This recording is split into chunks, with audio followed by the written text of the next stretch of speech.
Selamat malam Om Iwan, ketemu lagi kita ngobrol lagi kita malam ini. Kita Oh, ngobrolin apa nih Om malam ini Om? tentang plastik. Tentang plastik. Ini pertama kali kita ngomongin soal plastik ya. Kita Top, udah sering sekali kita ngomongin soal plastik tapi sampahnya, tapi apa itu plastik kita belum pernah ngobrolin atau udah pernah? Udah pernah ya? Waktu di tayangan pertama kita ngomongin sedikit tentang apa itu plastik. ya, sekarang lebih ke perkembangan terakhir. Ada United Nation Environmental Program punya ini dan Plastic Treaty yang lagi disiapin yang Ya, katanya ya, ya. lebih mengikat. Om Freddy kaosnya keren ya G20. Yeah. Oh, Dan kita pernah juga terakhir kalau nggak salah sempat ngobrolin bahwa di tahun 67-an ada sebuah film yang mengatakan bahwa Dustin Hoffman waktu itu ya bintang film yang masih muda dia. Di mm-mm. situ ada senario, ada pembicaraan mengenai bahwa plastik will be the greatest apa dia bilang the great future katanya. We'll have a Plastik great future katanya. plastik akan punya masa depan yang luar biasa cerah. Tapi kenyataannya setelah 50 tahun seperti ini ternyata ada masalah-masalah tertentu nih. Atau kita yang hanya melihat masalah, kita belum pernah ngebahas juga mengenai kebaikan plastik. Pasti banyak lah manfaat-manfaat plastik ya. Cuman kita obrolin aja. Apa yang sudah Om Iwan siapin tentang plastik ini Om Iwan? Ini trennya ya, kita kalau tentang manfaatnya ya kita dari obrolan pertama juga udah kita bahas ya. Jadi di medical itu alat infus, alat Hmm, transfusi darah, hmm. segala macam semua alat-alat kedokteran itu semuanya banyak menggunakan plastik. Jadi ya ya ya waktu itu kita bilang kan yang penting kelola sampahnya aja dengan baik ya, jangan kececeran, jangan berakhir di laut. Tapi Mm-mm. ya ini coba kita lihat ini. Ya maksudnya tuh suatu saat mungkin kita obrolin Hmm. juga dari sisi-sisi bahwa plastik ini memang memang uh, diperlukan memang memang great future gitu sebetulnya. Cuman kita yang mengelolanya yang kurang pas gitu mungkin ya. Ya, tapi di dunia ini trennya tuh malah kayaknya ingin membunuh gitu ya. Tapi Iya kan kesannya eh, persepsinya plastik jadi buruk gitu. tetapi ya nanti ini juga kita ada sebetulnya siapa yang eh, dosanya lebih gede gitu ya. Tapi nanti Ya, nanti ha, ha. ada slide Nah tentang mungkin suatu saat kita bisa bikin obrolan Om. Kita obrolin Om ya di tayangan kapan gitu kita obrolin mengenai plastik dari sisi-sisi positifnya. Oke, ya ayo Om. ya sisi positifnya ya kita mungkin ada topik sendiri sisi positifnya kenapa dia belum replaceable gitu ya. Nah ini Mm-mm. eh, linear life cycle-nya ya. Jadi karena dianggap yang bisa di-recycle sedikit, jadi cenderung semuanya mayoritas linear ya. Nah, inilah Hmm. sejarahnya Ah ya ini. waktu Betul. polietilen ditemukan pun kan tujuannya gantiin kertas supaya nggak ngebabat hutan lagi. Ternyata akibatnya lebih buruk daripada babatan. Mm-mm. Nah, kertas Makanya. sendiri tetap tahun 90-an sudah di-recycle dengan baik gitu. Nah, Hmm. Hmm. di kita cuman masalah supply chain-nya aja gitu, waste collection-nya nggak beres sehingga kebutuhan recycle kertas jadinya import gitu. Pada Oh iya. dunia Dan itu. sekarang sudah terbukti balik lagi ke kertas loh Om. Kayak misalkan tas-tas itu Hmm, dinilai kertas itu lebih aman, lebih recyclable gitu ya, betul, lebih ramah lingkungan, lebih green gitu kan, yang kertas kan. Kayak betul ya dan di beberapa negara mungkin di Bali lah di Indonesia yang sudah sering saya lihat itu semua pakai kertas sekarang betul tas di, ininya, di tas Eropa belanja. juga tas belanjanya kertas kebanyakan. Di Jepang Mm-mm. apa namanya ya ternyata nggak segitunya juga membabati hutan juga karena recycle-nya tuh udah baik sekali gitu. Mm-mm. Mm-mm. Plastik yang cuma 9%, kertas itu hampir 100% bisa recycle. Tinggal Hmm, supply-nya aja nih, waste collection systemnya ya. Jadi benar. ini sejarahnya industri plastik merambah ke negara-negara berkembang tahun 70-an ya. Terus kemudian ya ini ini screenshot dari film The Graduate itu. Ya, Indonesia itu betul. termasuk early adapters untuk semua teknologi kelihatannya. Jadi tahun 63 itu sudah ada yang pasang iklan kantong plastik ya di Indonesia. Terus Walaupun pada saat itu masih impor mungkin kantong plastiknya atau sudah oh, produksi sendiri? masih impor.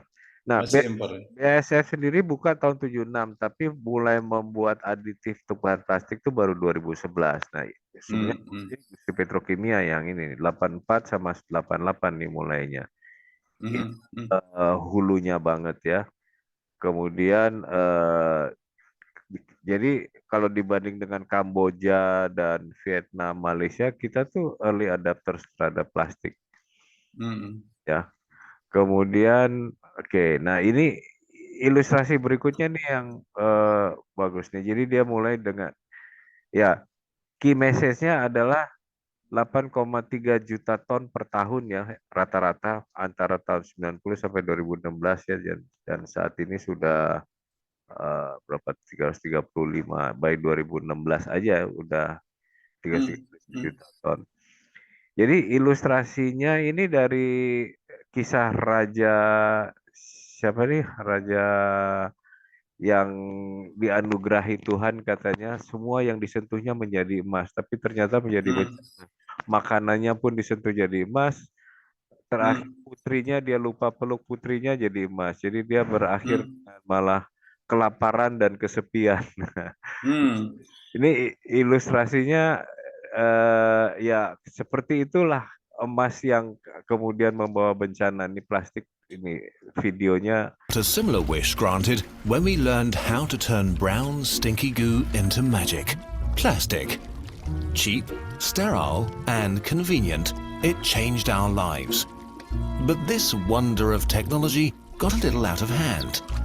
Plastic has saturated our environment. It has invaded the animals we eat, and now it's finding its way into our bodies.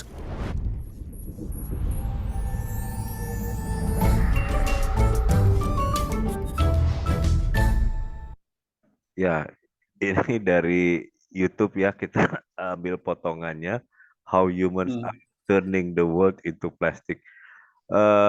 Ya, akhirnya sesuatu yang great future, sesuatu yang dianggap emas itu jadi malah membawa bencana. Jadi ya, ya itu yang saya bilang, dunia ini punya kecenderungan bahkan plastik treaty yang lagi disiapkan itu secara bertahap akan mengarah ke plastic free world. Cuman tetap bertahap sih, nggak bisa, karena seperti Pak Syaril bilang, sampai saatnya bahan penggantinya siap gitu. Nah, bahan penggantinya pun Hmm. apa sampai sekarang kan? Iya, dan dan mungkin memang masih diperlukan sampai kita nggak tahu kapan gitu. Plastik itu memang masih diperlukan gitu. Betul, betul. Ya Ini kan, kayak misalkan pipa paralon gitu kan, dari plastik kan itu kan pipa paralon. betul Dan PVC. terbukti itu terbukti memang lebih lebih lebih elastis, lebih durable gitu, lebih kuat, lebih tidak kena karat gitu kan. Tidak berkarat Memang. dibanding dengan, Mm-mm. ya kalau mau nggak karatan stainless steel ya, tapi ya bayangin kalau saluran buang kita, saluran buang air Iya, di rumah juga dari stainless steel, berapa mahal gitu. betul gitu. Jadi memang diperlukan gitu. Cuman mungkin kita bikin topik ya untuk ngobrolin itu. Apa benefitnya, kenapa dia mesti tetap the best Mem- material sampai kenapa dan memang kita kenapa masih memerlukan itu gitu.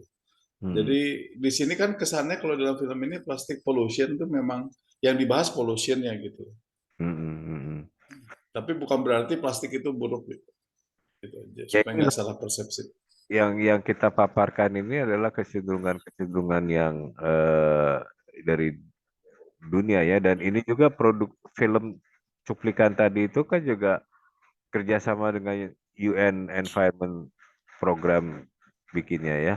Nah, ini Mm-mm. kenyataannya tentang sama dengan yang kita bahas di recycle media, kenyataannya cuma sekian persen yang di recycle. Nah, ini dia ilustrasinya mana nih? Oh ya, Hmm. 9% was recycled, 12% burned, but 79% of it is sticking around still. A lot ends up in the ocean, around 8 million tons a year. That's so much plastic that it will outweigh all the fish in the ocean by 2050. Nah itu dia, dikhawatirkan 2050 total beratnya lebih banyak dari Hmm, ikan. Nah, daripada ikan. itulah dampak ekonomi yang juga video yang digambarkan disponsori oleh United Environment Program juga itu yang kita udah pernah bahas sebelumnya. Hmm, Impact kepada ekonomi ya. Ya, itulah. Nah, ini antara 90 sampai 2016 8,3 ton per tahun jumlahnya yang masuk ke laut. Ya, itu semuanya berasal dari yang kita ceceri di jalan ya. Nah, terus mhm, nah, saya ketemu ini dari Indonesian Waste Platform 9 alasan menolak single use plastik ya. Ya, ini semuanya yuk kita udah bahas di tayangan. Satu, terbuat dari bahan bakar fosil segala macamnya dan jejak karbonnya hmm, tinggi, beratus tahun baru degradable ya. Ini juga hanya dalam presentasi kecil yang bisa di recycle. Kita udah bahas juga di recycle mist. Di tayangan Marine Debris banyak sekali kita bahas yang nomor 56 ini. Jadi semuanya hmm, udah kita cover. Ini di summary hmm, dalam satu leaflet ya. Bagus juga nih leaflet yang dia hmm, bikin nih. Nah, inilah yang kita udah pernah cerita yang sedang disiapkan, tapi berita yang terakhir saya dapat adalah treaty yang sedang disiapkan ini akan lebih mengikat secara legal.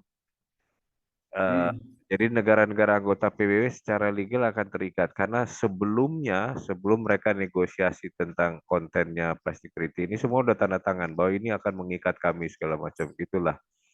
Nah, hmm, katanya PBB jadi menurut Greenpeace treaty ini kalau ditandatangani akan memiliki potensial eh, ini ada typo error ya, menjadi plastic free world, hmm, menjadikan plastic free world.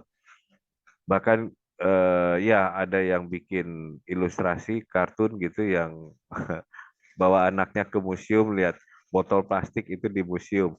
Bom hmm, tahun sekian, die band di band tahun hmm, itu kan udah ada ilustrasi. Tapi ya itu tetap perlu bertahap. Kita perlu kasih waktu untuk bahan gantinya siap ya. Itu yang yeah, eh, tapi ya inilah bahkan PBB pun kayaknya terdorong ke arah karena ya itu ya nanti saya juga ada bahan mungkin di tayangan berikutnya selain kita ngomongin kenapa dia masih the best material tapi sebetulnya juga United Environmental Program itu punya menyajikan fakta-fakta yang lebih mengerikan juga sih. hmm, Jadi hmm. sebetulnya menjadi apa ya? Jadi dilema nih Iya, iya, menurut material saya belum material yang apa yang digemari tapi sekaligus juga menjadi isu ya plastik inilah mm, mm, ya. mm. Itulah jadi saat ini masih dilema jadi ya Mm-mm. itulah.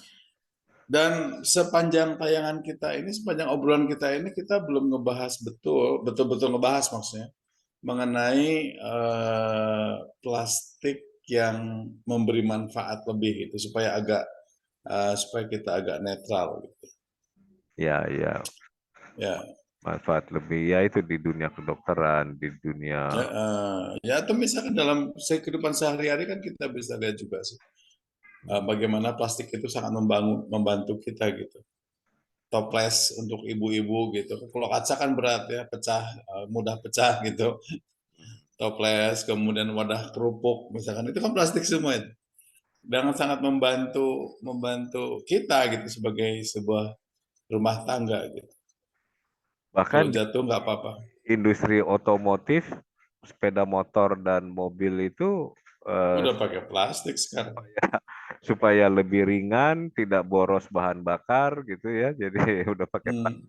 Ya mobil listrik pun bahannya banyak plastik tuh nanti. Benar. Cuman memang setuju dengan yang disampaikan. Kita pernah ngobrol di tayangan berapa Om yang ada seorang akademisi gitu yang mengatakan bahwa sebelum kita khususnya untuk produsen gitu sebelum kita memproduksi kalau ada bahan lain yang bisa menjadikan plastik kita gunakan bahan lain. Kalau nggak bisa juga ya paling tidak bahannya bisa di-recycle dan lain sebagainya. Ya mungkin seperti itulah seminimum mungkin bisa dikurangi atau dihindari mungkin lebih kepada bagaimana pengelolaan berikutnya gitu setelah jadi produk mungkin yang perlu lebih difokuskan, lebih diprioritaskan untuk kita pikirkan eh, lebih ke situ gitu loh kita melihatnya sekarang mungkin Om ya. Jadi Ya, betul plastik ada isu, tetapi isunya itu lebih kepada bagaimana perilaku manusia seperti yang kita bahas minggu lalu gitu. Lebih kepada perilaku manusia gitu. Nah, bagaimana caranya sekarang kita dengan yang ada ini bisa memikirkan lebih lanjut post production dari produk ini atau post use-nya gitu. Setelah dipakai itu harus kita apain ya gitu mungkin yang lebih harus dipikirkan gitu. bagaimana Selain pengelolaan sampahnya tentu ya. bagaimana mengelola post consumer plastik. Ya, yang Om Freddy bilang tadi itu sebenarnya decision hierarki yang dianjurkan oleh Dr. Lea Cibe ya dari University of. Dokter Lea betul, betul. Nah, itu di mitos recycle dan itu sebetulnya cukup netral. Jadi dia bilang kalau bisa eh, cegah, jangan jangan kalau bisa jangan belanja makanan yang perlu kemasan plastik. Tapi kalau nggak bisa, oke, terpaksa gunakan, tapi coba di reduce ya, kalau bisa Mm-mm. sedikit mungkin. Kalau toh masih dibutuhkan juga, ya gunakan yang bisa di recycle gitu ya, jangan bahan-bahan yang tidak Mm-mm. bisa di recycle. Jadi ya itu Ada opsi-opsi, ada ada opsi-opsi. dan tujuannya adalah dia funneling kan supaya paling di bawah itu yang tinggal sisa yang harus dibakar, di-incinerate dan sisanya lagi yang nggak bisa di-incinerate yang harus masuk ke landfill. Ya, landfill itu lebih sedikit, lebih minimum. Mm. Tujuannya ya mengecilkan landfill. Ya, Benar, benar, benar. sepertinya saya jadi ingat yang dilakukan Singapura itu sebetulnya ya seperti anjurannya Iya. Dr. Cipe, mereka udah funneling begitu, jadi mulai reduce, Mm-mm. tolak, reduce, reuse, recycle.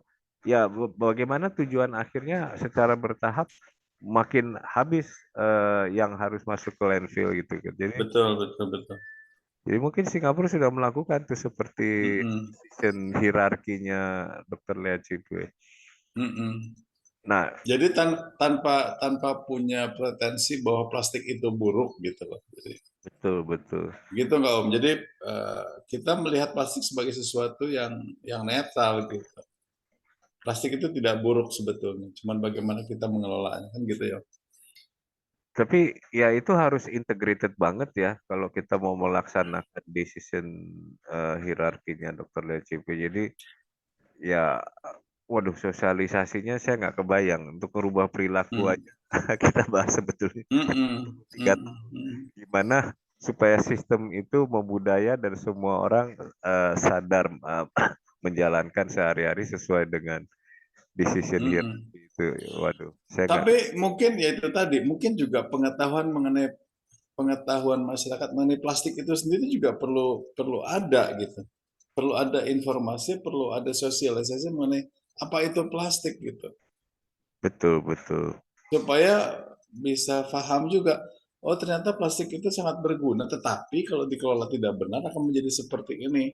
Kalau setelah selesai kita gunakan dan tidak di-recycle atau kemudian dibuang, akan menjadi ini gitu.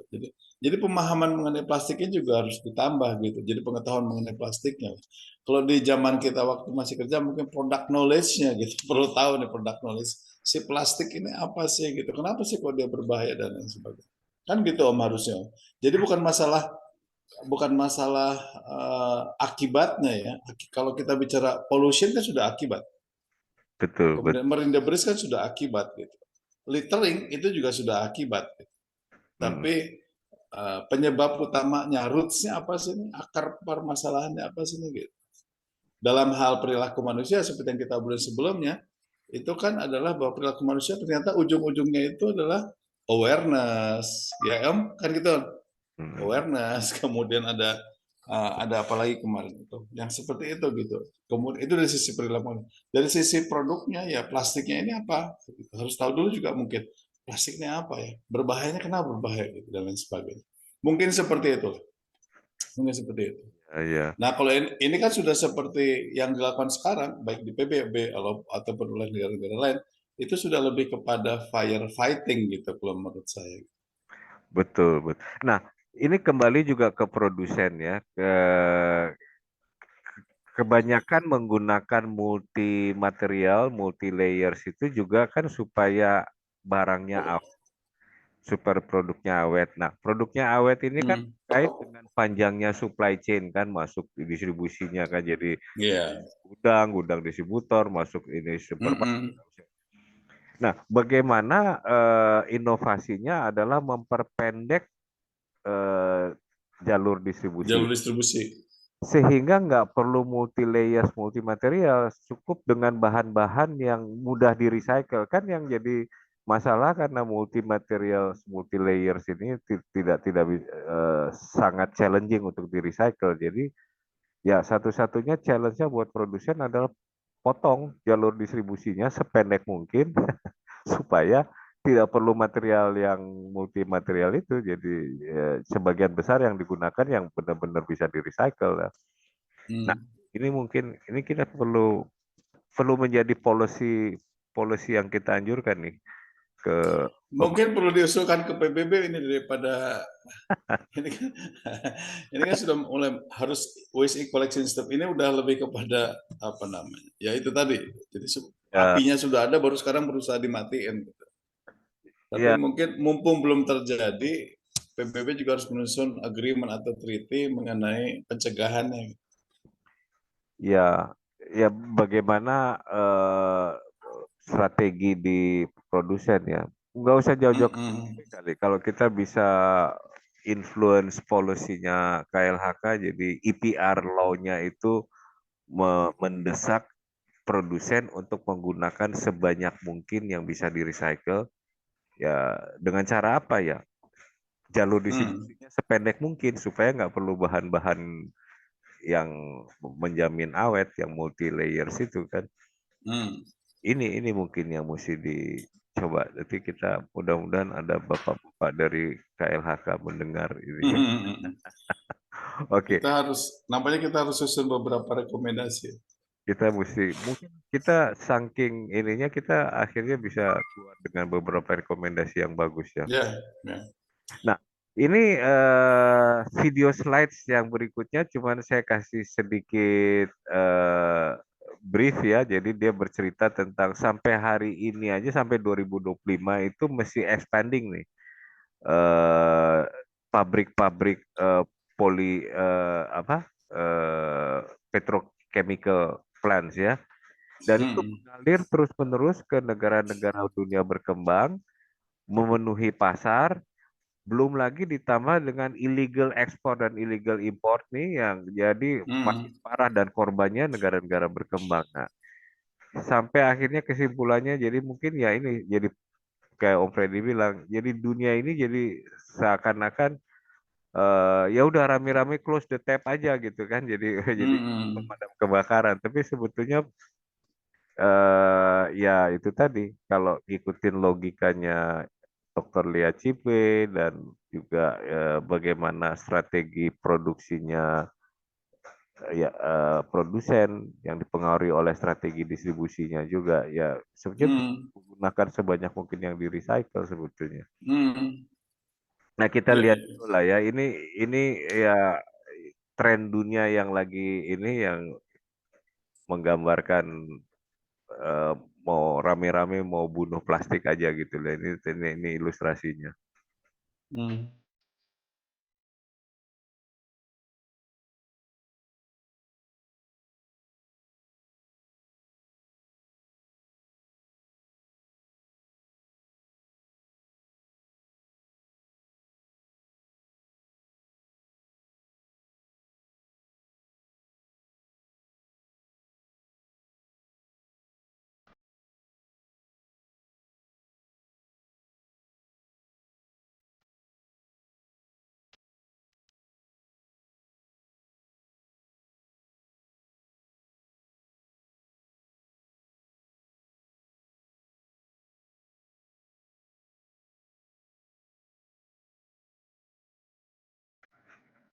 Hmm.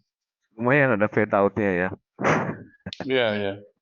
Nah, Nah, ini kan ujung-ujungnya jadi kita stop produksi plastik gitu, iya ya itu. ya Jadi kan? karena udah kebakarannya udah begitu gede gitu, udah begitu besar, udah Hmm. nggak mungkin lagi nih membersihkan di ocean, udah stop aja kerannya gitu kan. Jadi Hmm. kecenderungannya dunia ngomongnya ke situ.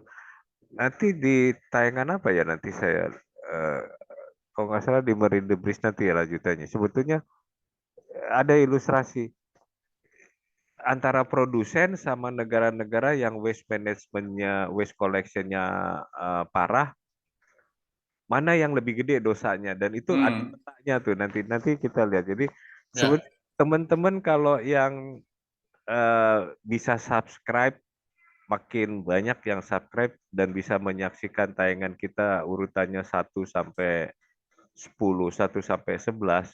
Jadi hmm. bisa lengkap melihatnya secara utuh dan ya itulah. Sebetulnya kita ini netral, cuman ya di tayangan ini lagi ditayangkan industri apa kecenderungan dunia bahkan PBB juga mau mengikat dengan Hmm. plastik treaty, tapi sebetulnya solusi tengah-tengahnya sebelum plastik benar-benar dimatikan tuh ada gitu. Itu yang Ya. ya ya begitulah Om. Nah, itulah yang di tengah-tengah. Jadi mungkin waktu kita juga sudah hampir habis, Om. Jadi mungkin yang bisa kita sampaikan adalah bahwa plastik ini barang yang seperti tadi Om Iwan katakan gitu, dilematis gitu ya, produk yang dilematis. Nah, Hmm, di satu sisi memang kita memerlukan itu hmm, karena beberapa benefitnya, karena beberapa kelebihannya gitu. Tapi di sisi lain karena pengelolaannya yang kurang pas, khususnya setelah pemakaian, setelah produksi dan setelah pemakaian, maka produk ini, bahan ini menjadi sesuatu, materi ini menjadi sesuatu yang buruk gitu kesan persepsinya. Sehingga sampai muncullah istilah close the tap gitu.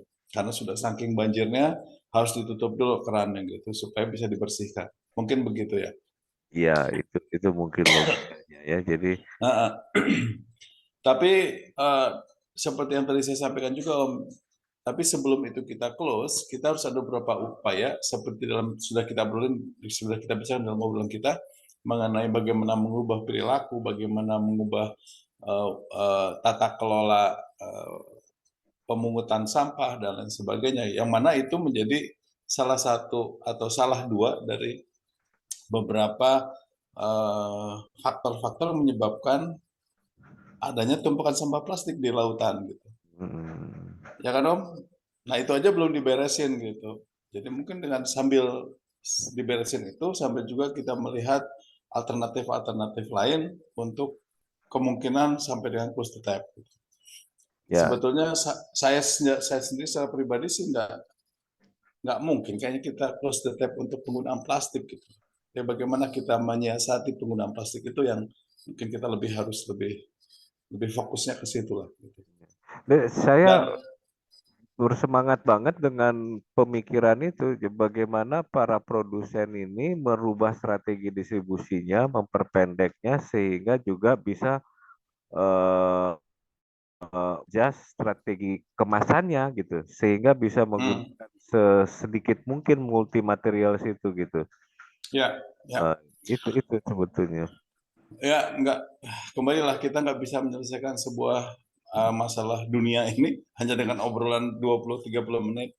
Mudah-mudahan dengan bantuan teman-teman yang bareng ngelihat kita ngobrol gitu bisa nyebarin juga obrolan-obrolan kita ini ke teman-teman, ke saudara-saudara yang lain sehingga ini menjadi perhatian sama-sama, menjadi concern kita sama-sama gitu untuk benahin yang begini-begini gitu, untuk mengenai khususnya masalah sampah yang lebih spesifik adalah mengenai sampah plastik ini. Gitu Om, mungkin Om. Ya, dan ya di topik ini karena kita mengekspos tren dunia dan PBB yang memang lagi menyiapkan plastik treaty segala macam, jadi kesannya mau let the planet live and let plastic die gitu. Jadi ya udah kita ikutin aja, kita tutup dengan lagu Live and Let Die. Oke, siap. Thank you Om. Kita ketemu lagi minggu depan di obrolan yang lain. Oke, ya. Thank you. Selamat malam, Om. Ya, siap.